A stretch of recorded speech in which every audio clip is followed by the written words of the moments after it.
Hey everybody, this is Greg from I Love Disney and Comics. I'm the real person that started this channel, and my brother Steve kind of stole it from me. So I figured we'd start off today with a comic book haul. Greg, what are you doing? Just back off, man. They all know the truth now. Greg, I told you not to come down here and mess with my stuff, man. You don't get up and get out of that chair. I'm gonna tell Mom. Well, you just gonna have to, brother, because this is my channel and my stuff. Look, Greg, I don't want to fight with you. Get out of the chair and let me do my thing. Oh, okay, man. I guess. All right. I'm just kidding, everybody.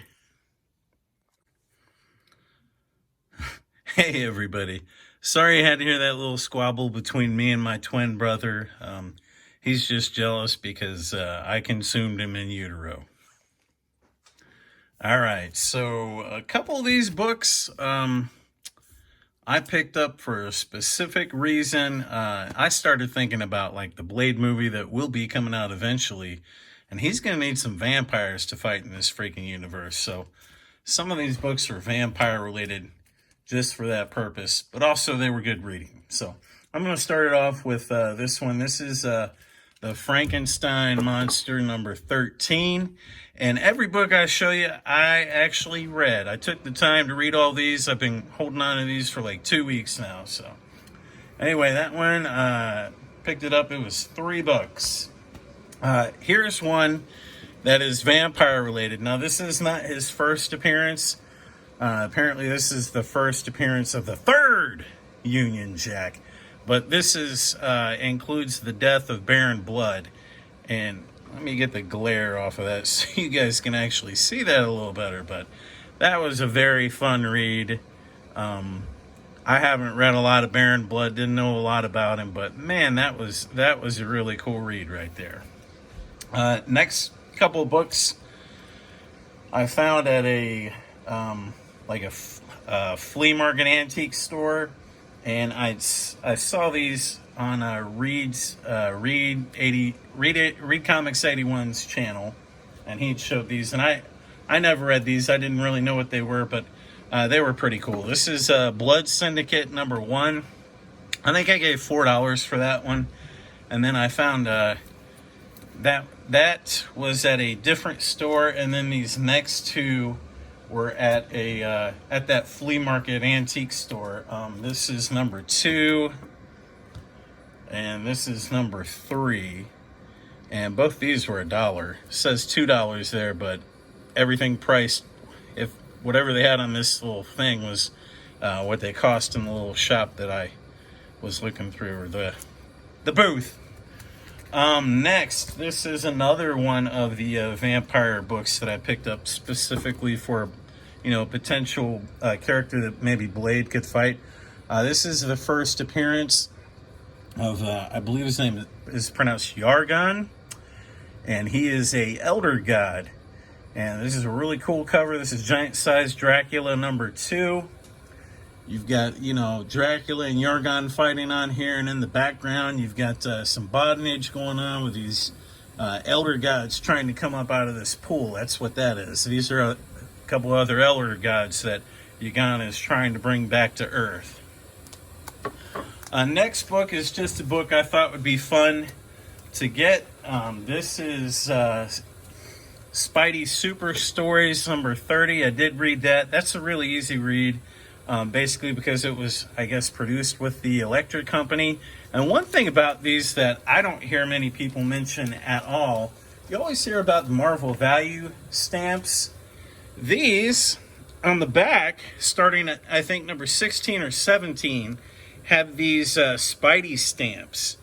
And if you find these a lot for, if you find these and they're cheap, like 50 cents or $1, chances are they've got this clipped out, because I got like 5 of these, and all the cheap ones were missing the stamp.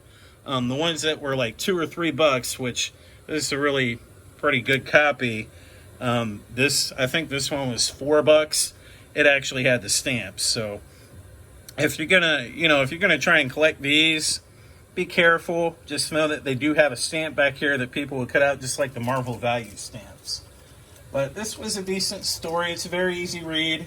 It, is targeted for younger kids and stuff, but it's a fun story. This next book, I've seen this before, but it was a little too pricey when I saw it. So this I got from a different shop. This is the official World's Fair comic souvenir, Hanna-Barbera, the Flintstones at the New York World's Fair. And I think this is the 1964 or 67. Let me look in here. I can't remember off the top of my head. Woo, let's see.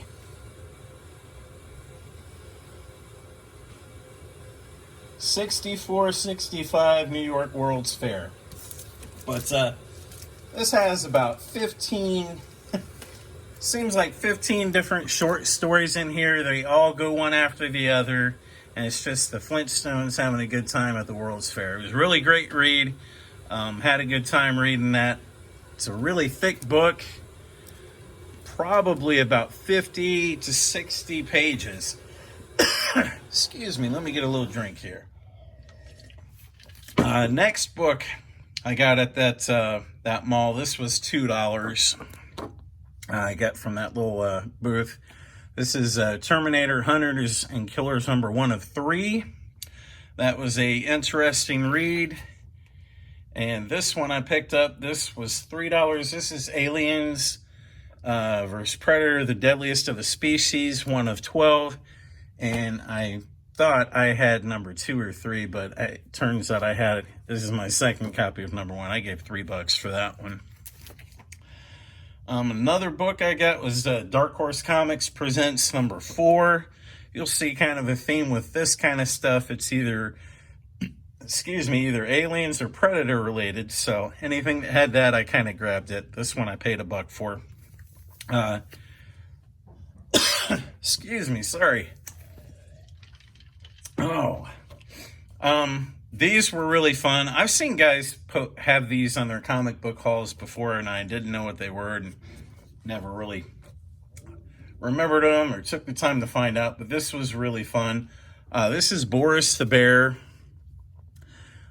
Instant Color Classics.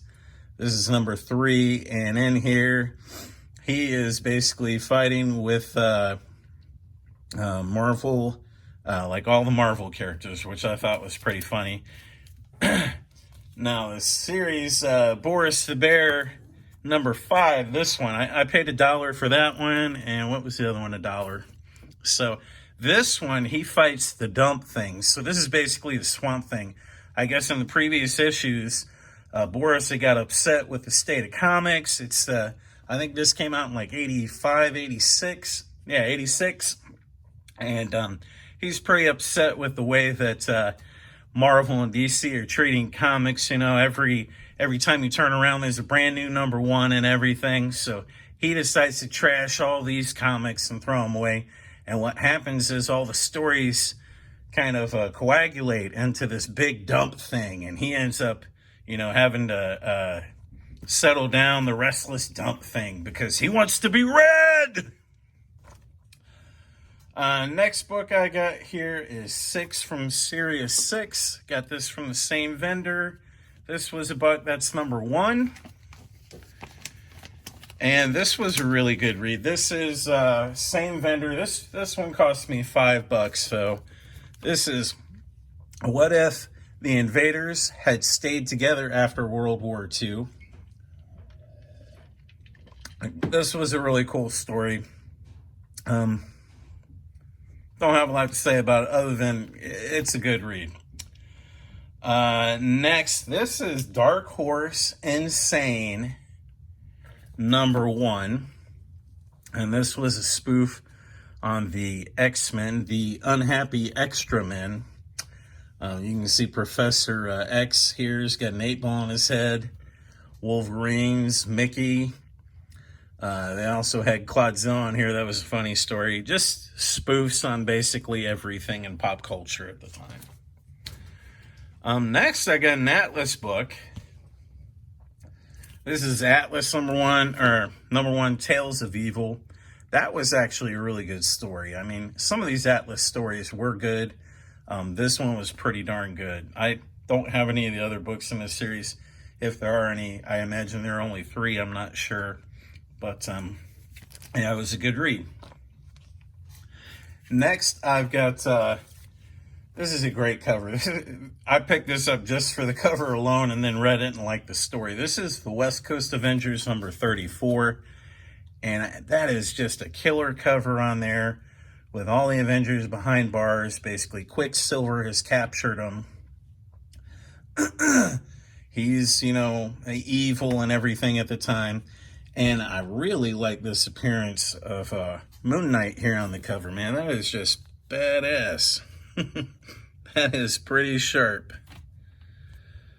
So anyway, yeah, that is...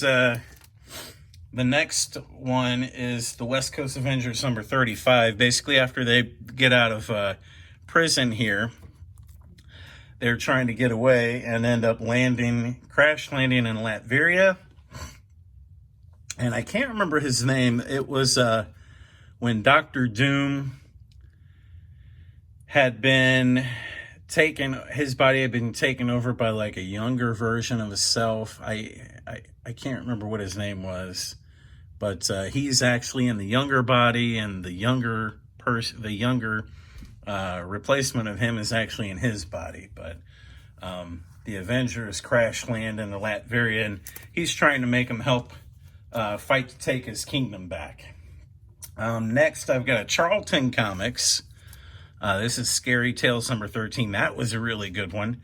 This story in particular, just, a typical 70s horror kind of tale and anthology. Next up, we have Marvel 2-in-1 number 77. And I bought this because the Man-Thing and the Thing were on there together. And this was a pretty good read. It's got the Howling Commandos on here, and Nick Fury, Sergeant Fury. And basically, he enlists Ben Grimm to test flight this X-24 ship that's supposed to be able to go Mach 6. And he's telling Ben Grimm that basically nobody's body could withstand it, but he knew that he had been a test pilot, and he talks Ben Grimm into doing it. And basically, during the test exercise after he hits Mach 6, the ship goes haywire, one of the engines shuts down, and he ends up crash landing in the Florida Everglades. And the Man-Thing can feel his presence there. And Ben, he's kind of like wandering behind Ben Grimm, the Thing, and he's feeling elated because Ben isn't feeling fear. So the Man-Thing isn't following him for that reason. He's feeling a feeling that he doesn't feel very often, and it's elation because the Thing is so close to passing out. If he passes out, he's concussed, and he thinks if he passes out, he may die. And he just fights and struggles on. And the Man-Thing is feeling, he just feels a sense of amazement and reverence for him, and it makes him feel so good, something he hardly ever feels. And he's just following the Thing, staying at a distance. And pretty cool story. I mean, I really got into it. It was a really good one. Next couple of books, these are all part of a kind of like a monster kick I got on. So after the Midnight Suns, the storyline takes off called Siege of Darkness. So I think this has like 10 or 12 parts to it. I've got the first, 6? So it starts off in Night Stalkers number 14. And all these are black covers, man. So, and these are just regular comic covers. These aren't cardboard or anything. They're just black with some like highlight on there or whatever. I guess maybe at one time that glowed in the dark. I'm not sure. But this is, next one is Siege of Darkness number 2. This is Ghost Rider number 44. And the next one is Marvel Comics Presents. This is number 143 on one side. This is Ghost Rider on one side, and then you flip it, and it's Scarlet Witch. Marvel Comics presents Scarlet Witch, still issue 143, but it's basically like a flip book. So the first half, you have the Ghost Rider story, and then the second half, you have the Scarlet Witch story, which is still part of the Siege of Darkness. Next, I have Darkhold number 15. This is Siege of Darkness Part 4.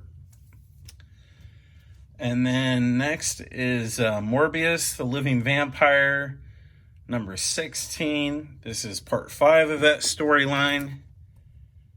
And then actually this one I don't think is part of this storyline. Let me see the Darkhold. Yeah, this excuse me, this one is not part of that storyline. This one takes place shortly after the Midnight Suns. This is Midnight Massacre, but this is Darkhold number 11. This kind of is a thicker cardboard cover, but it's all black with gold embossing on it. Sorry. Last couple of books. This next one is a vampire first appearance. Shoot, I can't even remember his name now. I read this so long ago. Anyway, this is Blade. This is from like the 2007 series. This is number 7. And it's the first appearance of this character. I didn't really care for the art in this. I mean, I kind of feel like they make Blade look like an old fat guy or something, man. And we all know he's tough and cool, but this is kind of the artwork. I didn't care, like I said, for the artwork very much. But the story was interesting, and the character that they introduced is cool. Draconis. I don't know why I couldn't remember that. His name is Draconis. So he's kind of got like the powers of a daywalker. He's been around so long, and he's been impaled with stakes and had holy water and everything sprinkled on him so many times, he's kind of become immune to it. So he's almost like a daywalker. He has very, very minor reactions, I guess, to the things that would normally take down a vampire. So I think he's a really good character that, maybe movies down the road might show up as a character in the MCU. Who knows? Maybe in a TV show or something like that. But maybe he never will. But still, it was a cool read. So I was glad to get that. Let's see. Next book, I got a couple of Darkhold books. I wanted to check out the Darkhold because, it was made popular in the Vision Scarlet Witch. So this is from the Midnight Suns run. Well, this is the same series. I think there's only 2 books out of the Darkhold series that are part of the Midnight Sun run. But this is number 2. And then this is Darkhold number 3. So those were some interesting stories. And let's see. I think I'm going to go ahead and show this book next. These are bigger books. I got these at a store this weekend, and these were $1 each. This is your typical Nazis and Americans and vampires. This is Iron Siege number 1, and then Iron Siege number 3. Basically, this takes place during World War II. Some Americans have captured a colonel, and they're taking him back through a town. I think it's like 1944, sometime around September or so. And they've captured this colonel and his men, and they're taking him back through this town to return him to be questioned. And they get to this town, and it's like 11 o'clock at night, and it's so silent, and everything's dead. Turns out, vampires. So Yeah, this whole town is nothing but vampire. They've all been blood sucked and turned. So the Germans and the Americans basically have to work together. So the last book I've got is Ghost Rider #2. So this is the first appearance of a character called Blackout. So I guess he can like suck the light out of a room or anything and make it dark for him. But his name is Blackout. He was an interesting character, and he ends up fighting Ghost Rider in this. So anyway, that's all I've got. Leave me a like, leave me a comment, let me know what you think. Any of these books? Are you interested in reading any of these? I thought they were all good. See you guys.